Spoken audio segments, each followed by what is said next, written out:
अभी हम पढ़ेंगे रेगुलेशन ऑफ किडनी फंक्शन, उसके बाद हम पढ़ेंगे डिसऑर्डर्स और हेमोडायलिसिस।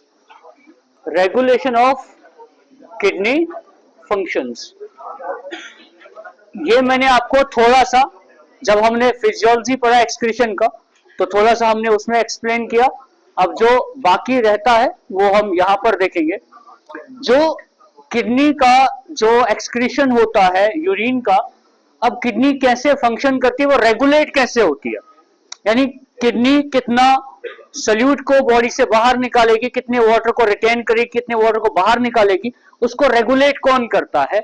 उसके लिए जो रेगुलेशन के लिए है, उसमें इन्वॉल्व पहला नंबर है हाइपोथैलेमस का। फर्स्ट नंबर पे जो इन्वॉल्व है that is hypothalamus. Second number पे जो इन्वॉल्व है वो है जस्टा ग्लोमेरुलर एपरेटस,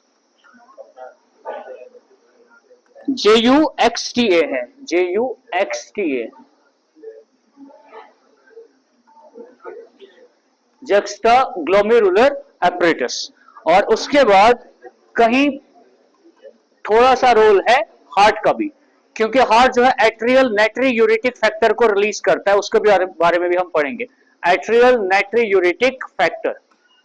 और जक्स्टा ग्लोमेरुलर एपरेटस भी रेनिन रिलीज करता है। कैसे होता है, क्या प्रोसेस होता है, वो हम समझेंगे। अब जरा ध्यान देना, पहला हमने पढ़ना है कि जो वाटर लेवल है वो कैसे रेगुलेट होता है।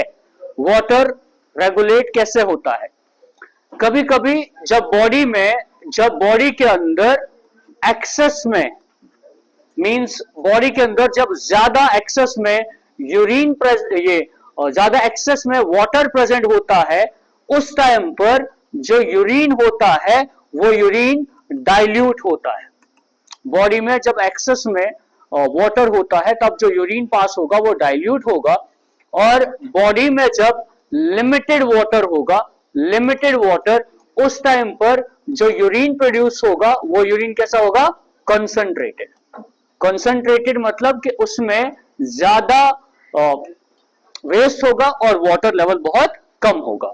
अब ये कैसे मेंटेन होता है, जब बॉडी में वाटर लेवल एक्सेस में होगा, समझना ध्यान देना, जब वाटर लेवल ज्यादा होगा ब्लड में, उस टाइम पर जो ब्लड का प्रेशर होगा, ब्लड का प्रेशर होगा वो रहेगा हाई, ब्लड प्रेशर रहेगा हाई। लेकिन कहां पर ब्लड प्रेशर हाई रहेगा, रीनल आर्टरी में।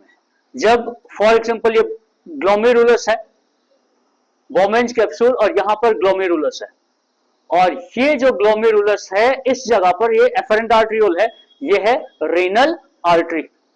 ठीक, जब ब्लड में ये जो वाटर लेवल है जब ज्यादा होता है, वाटर लेवल जब हाई होता है, तब ब्लड प्रेशर भी ज्यादा रहता है।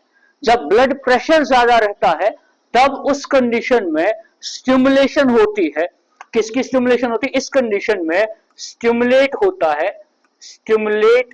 है हाइपोथैलेमस, हाइपोथैलेमस, क्योंकि वाटर लेवल ज्यादा है।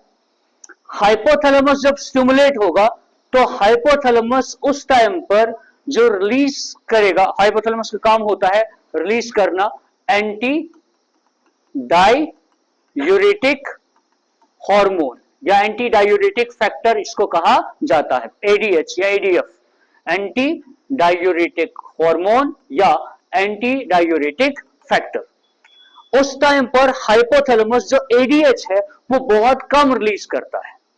जब एडीएच कम रिलीज होगा तो तब क्या होगा कि जो डीसीटी है और कलेक्टिंग ट्यूब्यूल है और कलेक्टिंग डक्ट है, डीसीटी आपको पता है जो लास्ट वाला पोर्शन है, जैसे ये यहां पर आ गया ये डीसीटी, और फिर ये आ गया कलेक्टिंग ट्यूब्यूल, और फिर लास्ट में आ गया कलेक्टिंग डक्ट। तो ये DCT, collecting tubule, collecting duct जो है, कलेक्टिंग डक्ट, यहां से असल में वाटर रीअब्सॉर्ब होता है। लेकिन तब वाटर ज्यादा रीअब्सॉर्ब नहीं होता है। उस टाइम पर जो यूरिन है, डीसीटी, सीटी और जो सीडी है, कलेक्टिंग डक्ट जो है, ये वाटर को लेस एब्जॉर्ब करते हैं, ये ज्यादा एब्जॉर्ब नहीं कर पाते, जिस वजह से जो यूरिन पास होता है वो यूरिन कैसा होगा, डाइल्यूट यूरिन होगा उस कंडीशन में। लेकिन अगर वाटर लेवल कम हो जाए, अगर वाटर लेवल ड्रॉप करे, कम हो वाटर, उस टाइम पर तब जो बीपी होता है वो क्या हो जाता है, लो। इसका मतलब यह है कि जब यहां से ब्लड आएगा वो उस स्पीड से नहीं आएगा, और उस वजह से यह होगा कि जो लो बीपी है ये वापस से स्टिमुलेट करेगा किसको, हाइपोथैलेमस को। और उस टाइम पर हाइपोथैलेमस जो है, हाइपोथैलेमस स्टिमुलेट करेगा पोस्टीरियर पिट्यूटरी को, पोस्टीरियर पिट्यूटरी को, और वहां से रिलीज होगा एडीएच, एंटी डायूरेटिक हार्मोन। और एडीएच क्या काम करेगा, ये स्टिमुलेट करेगा डीसीटी को, ये स्टिमुलेट करेगा कलेक्टिंग ट्यूब्यूल और कलेक्टिंग डक्ट को। और उस टाइम पर ये जगहों पे जो वाटर है वो ज्यादा से ज्यादा एब्जॉर्ब हो जाएगा। जब वाटर एब्जॉर्ब हो जाएगा तब उस कंडीशन में जो यूरिन प्रोड्यूस होगा वो यूरिन कैसा होगा, कंसंट्रेटेड यूरिन।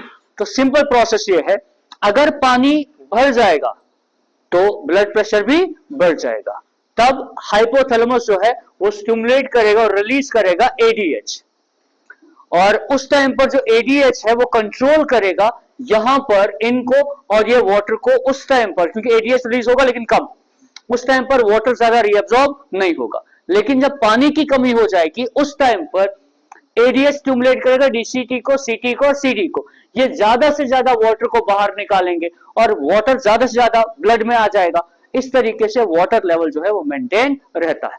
अगर वाटर ज्यादा है तब कलेक्टिंग ट्यूब्यूल, कलेक्टिंग डक्ट या डीसीटी से वाटर रीअब्सॉर्ब ज्यादा नहीं होगा, लेकिन अगर वाटर कम है तब वो रीअब्सॉर्ब होगा। और रीअब्सॉर्ब कराने में कौन रोल प्ले करेगा, एंटी डायूरेटिक हार्मोन। ये हो गया वाटर का।